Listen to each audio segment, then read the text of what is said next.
Hello, everyone. Today we're looking at a game between Ivan Sokolov and Lawrence Trent.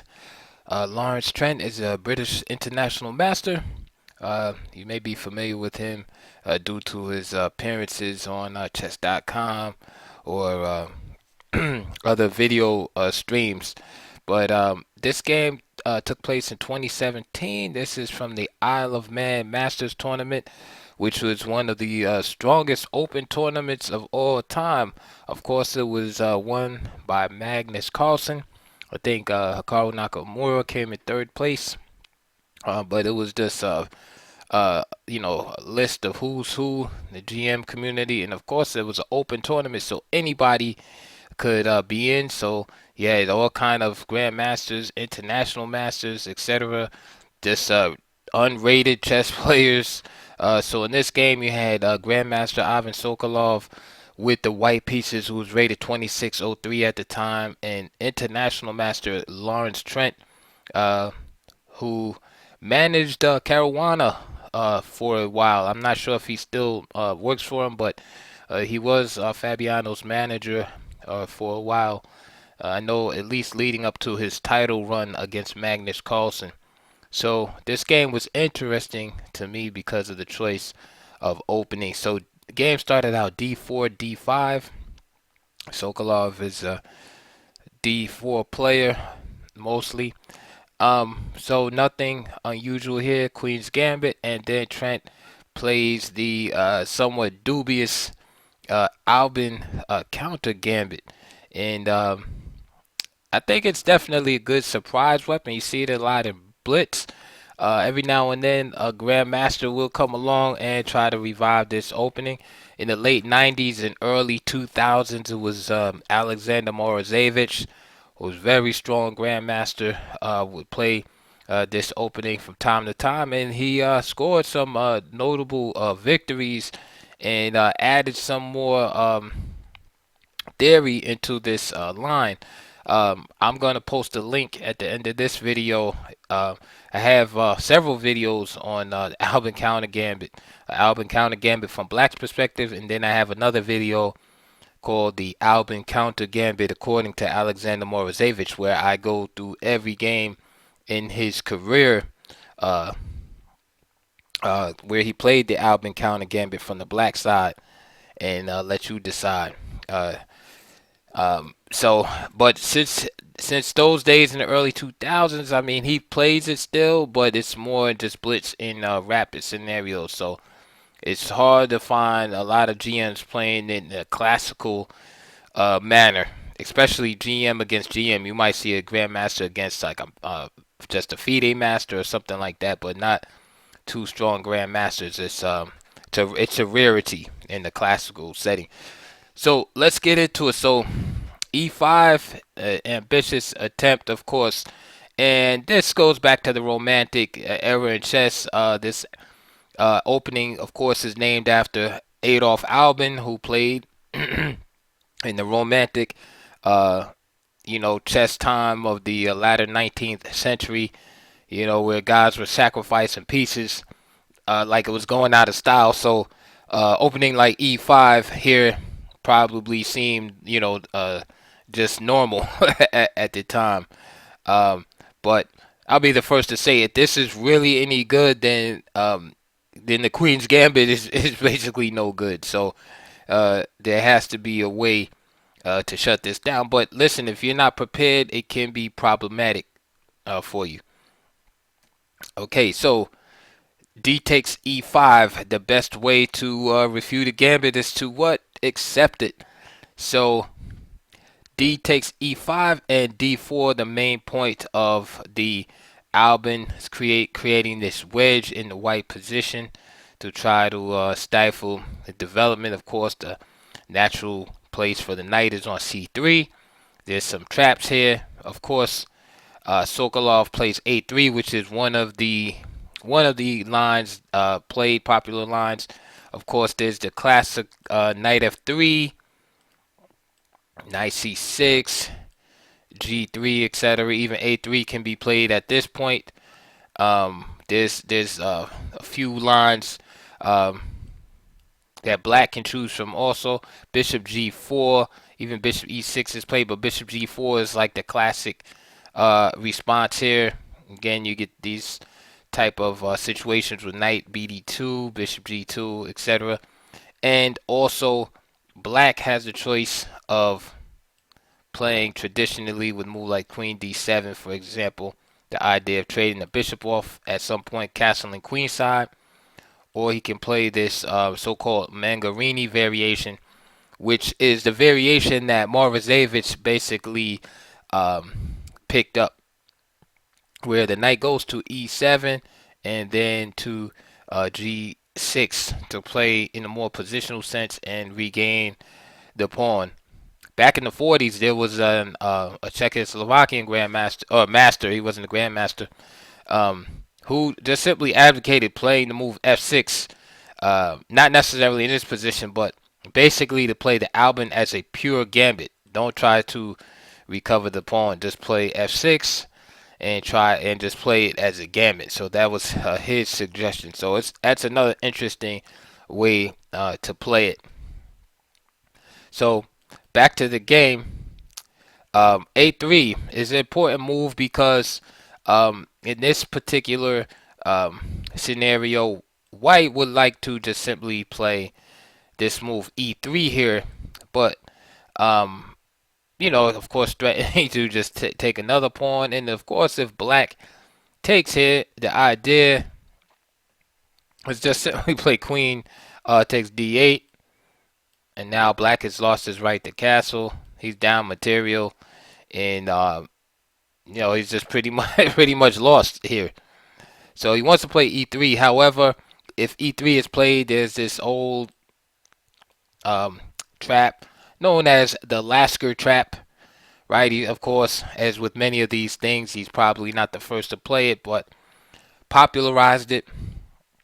And the main idea is on bishop b4 check, bishop d2, and then black captures here, leaving the bishop on b4 on prise. So after d takes e3, let's get greedy and capture the bishop.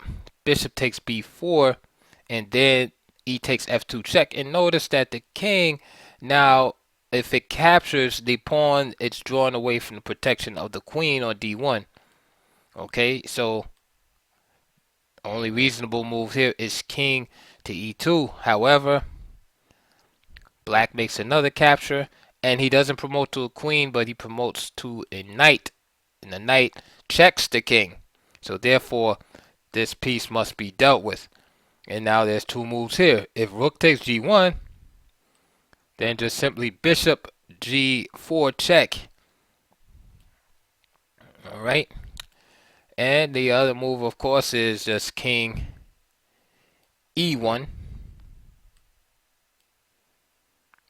here. And now just queen h4 check. And it's just a lot of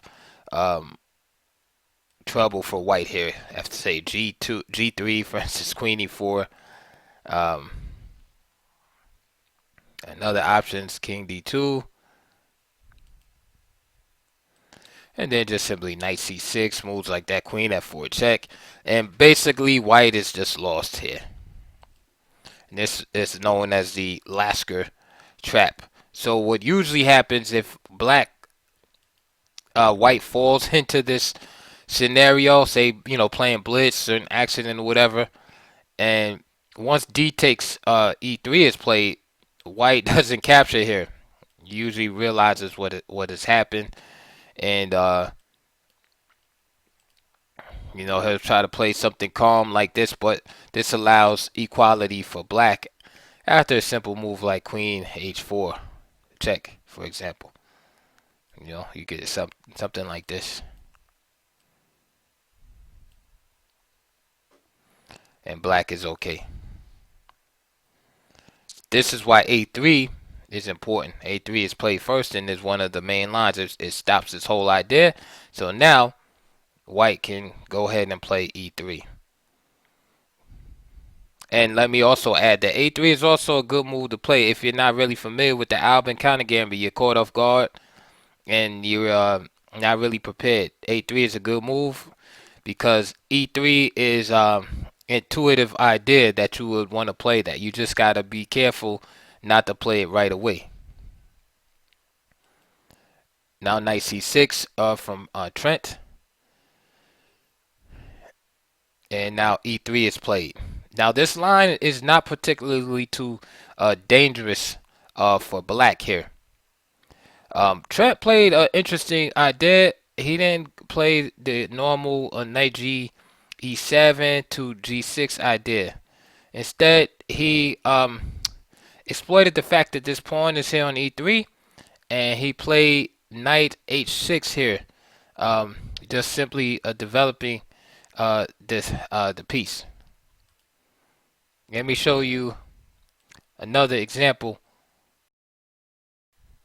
Another idea is bishop E6, as seen in the Agrest versus Sadler game in 2003. The idea is simple. It's that black is now ready to play d takes e3 himself, allow the trade of queens, and play the move knight g e7 to g6. So the game continued knight f3, d takes, and then queens were taken off, rook takes, and notice black has nice lead in development here.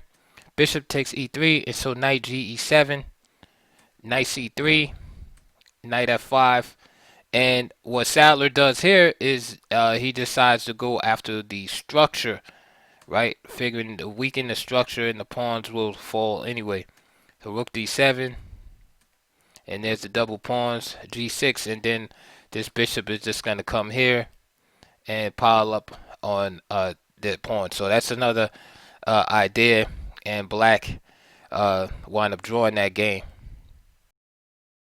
We saw the same idea again from Grandmaster Rafael Letal in 2006. Knight f3, d takes, queen takes, rook takes, and then bishop takes e3, knight g7, knight bd2, and this time he played knight g6, which is the traditional idea. Again, you see black is going to just gain the pawn back, knight g5, and of course white is going to try to cause some damage to the pawn structure as compensation, but it's not really enough. And again, this game wound up being drawn as black had enough compensation here. His weaknesses aren't too much. White is a little better, of course. He has two bishops, better pawn structure, but it is not enough with skillful play to cause too many troubles for black. And finally, in this game between Parker and Nicholas Pert in 2006, we see a similar idea. Again, knight g7, knight f3, bishop g4, pinning the knight, bishop e2. Black again captures. Queens are traded off the board. And now Parker just trades the knight off on f3 and recaptures his pawn. And of course, material quality is here. And although white is up a pawn, black's activity enables him to draw, as this rook is trapped. So between a2 and a1, and of course that was just an easy draw. So now back to the game. Since you saw some of the variations in the main ideas in that line, I just wanted to show you that black can equalize in that line. That's not a real dangerous line there for black. So picking up again after a3, knight c6, e3, and now you can see how knight h6 is a little bit unusual, but the ideas are similar. Knight f3, bishop g4 from Trent, bishop e2, and now d takes e3, queen takes, rook takes. And we can see again black is relying on his activity and dynamic possibilities to recover the pawn in due time. Bishop takes e3, knight f5, and now you see Trent's idea. Attack the bishop, pair. Bishops come off, And here we can safely say that black, has reached equality here. Um, he'll be able to capture that pawn at his convenience. So it's not really a big deal. So that he's a pawn down right now. The pawn is not strong enough to um, stand for too much longer. Knight c3, and here bishop takes f3. Bishop takes f3, and it's simple as that. They're simply taking off the defender of the pawn and capturing. And after bishop takes b7, rook b8, bishop a6, and knight d3 check. King e2, knight c5. Good play by Trent here. Bishop b5 check, and now c6. And here's where the game gets interesting, in my opinion. Sokolov, um, finds that this is a critical moment in the game. If he just retreats and plays bishop a4, then we can argue that black has become better. If only slightly better, we can say that black is um, definitely found an initiative in this position. And then, of course, maybe a move like king d7 and king c7 and bring the rooks out, or you could just castle. But black is looking pretty good in this position. All right.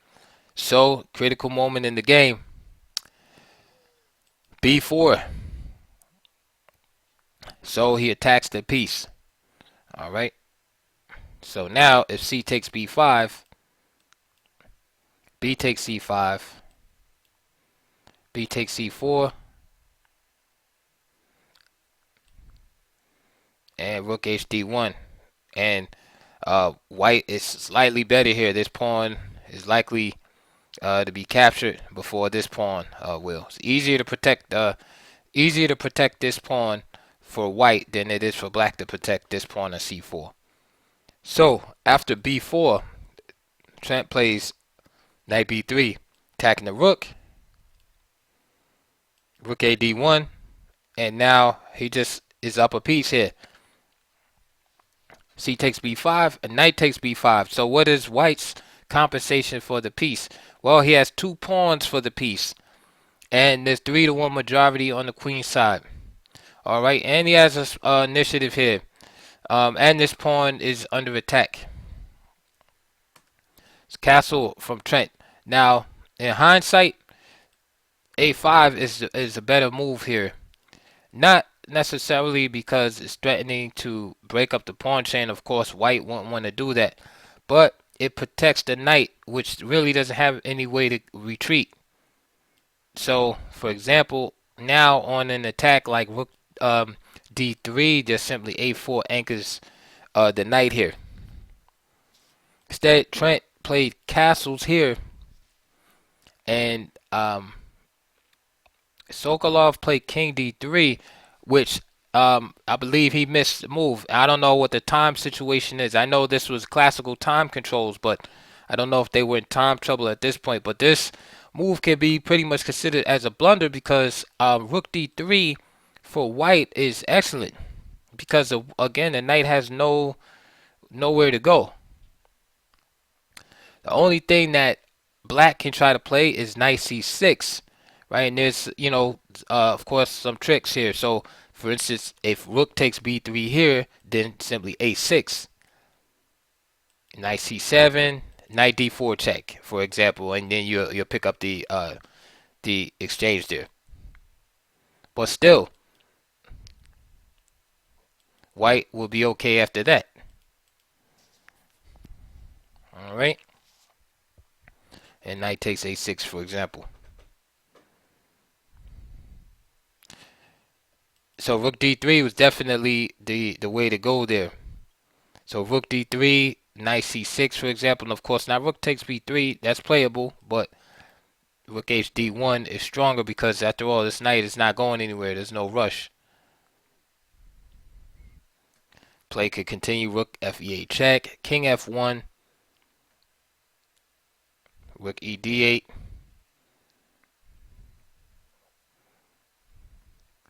and rook takes b3, and now you had 3 pawns versus the knight. 3 healthy pawns at that. And so I like white in this position. I like those 3 passed pawns versus the knight. So rook d3, definitely a move here. Instead, Sokolov played king d3. a6. Again, another opportunity was just a5 here with the same idea. But a6 was played, knight d6, and then Trent, plays a5.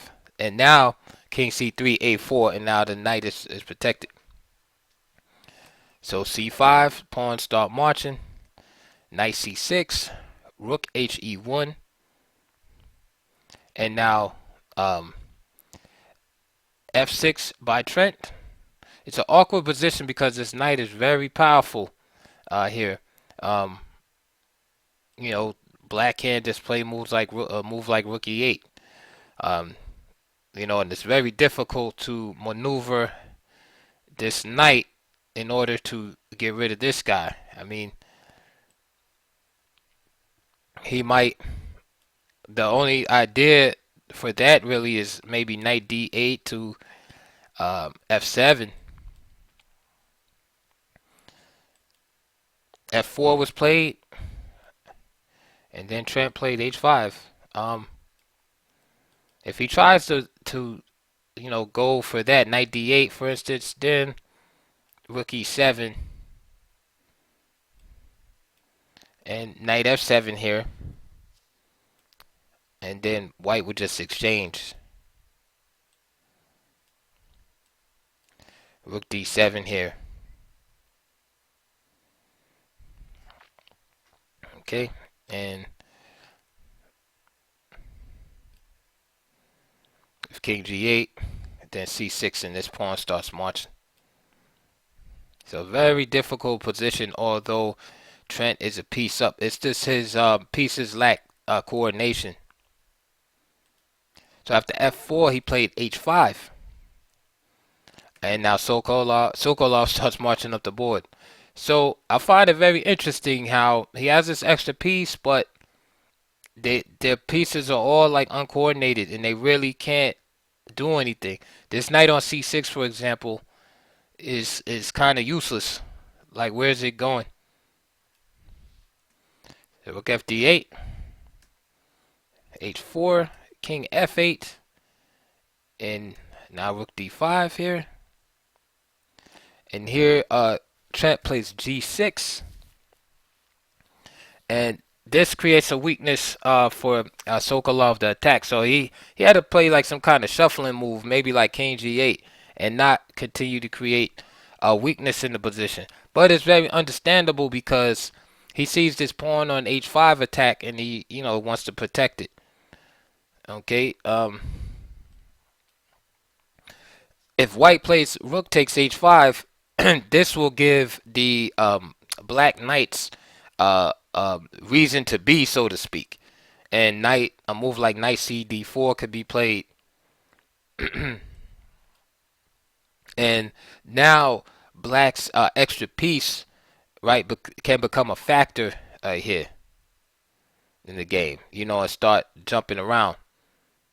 So, for example, I don't know, rook e7, and then maybe knight c2, for example, followed by knight takes a3. So, in other words, going after this pawn could activate black's pieces. So that's why king g8 is more, more of a problematic move for white to have to deal with, because it's tempting to just go for that pawn, right? So instead of playing rook takes h5 there, rook d3, right, holding the position, right, instead of going after the material is better in that case. And then what does black do here? Then he has to, just shuffle around again, maybe play king h7 or something like that. So what happened here is that the rook d5, Trent played g6, and now you see the f6 pawn is weakened here. So rook d3 is played. Of course, rook e6 could have been played, but rook d3. King G8. And let me just explain. Rook D3 is a strong move because there's options to go here. You're not really sure what white is going to do if you're black. But he's probing the position. King D5 attacking this knight. And it's amazing just how powerful this knight on D6 is in this pawn chain in general because, you know, white's king is totally protected and just walking up the middle of the board. And knight A7. Like, where else is this knight going to go? At this point, he might have wanted to just give back the piece and play knight takes B4 and go for it. This gives black some better chances. Okay.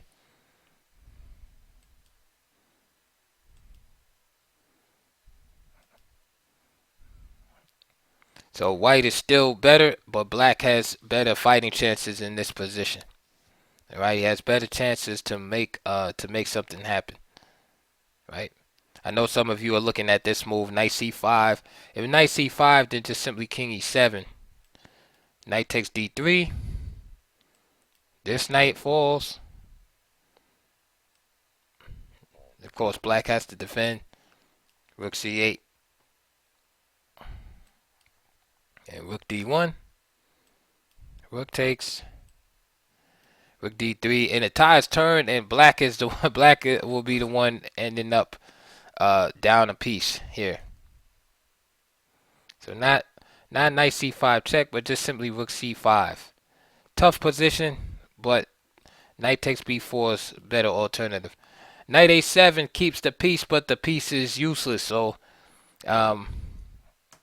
next move was rook g3 from Trent. Again, like I said, probing. And the pressure in the position seems to have affected Trent, his nerves, and he played king h7, and then he resigned immediately because the knight is here on a7, and you know that's the classic fork. So you might say, wow, how can a 2400 player just fall into a move like that? Well, it's from sustained pressure in the position, just having to deal with threat after threat after threat, and having the opponent dominate the position, you know, creates, you know, those situations where a player might just have a breakdown and just, you know, just blunder. So it's an interesting game. First of all, the choice of opening was fascinating. It's rare, you know, you see Albin counter Gambit rarely chosen at you know, that level. And I also found it interesting that Sokolov was able to dominate the position entire piece down the way he did in just such a positional manner, and especially at the end here, how his king is just in the middle of the board, and you can just see the domination of the white pieces, you know, on all of the important squares. And so it shows us that it doesn't matter how many pieces you have, it matters what they are doing in the position. So I hope you enjoyed that video. I hope you learned a lot. And please like, comment, subscribe. Check the links below. I have some videos, DVDs that are associated with you know, the discussion of today. And also please donate to my channel. It would be greatly appreciated. And I look forward to your comments. And I'll see you on the next video.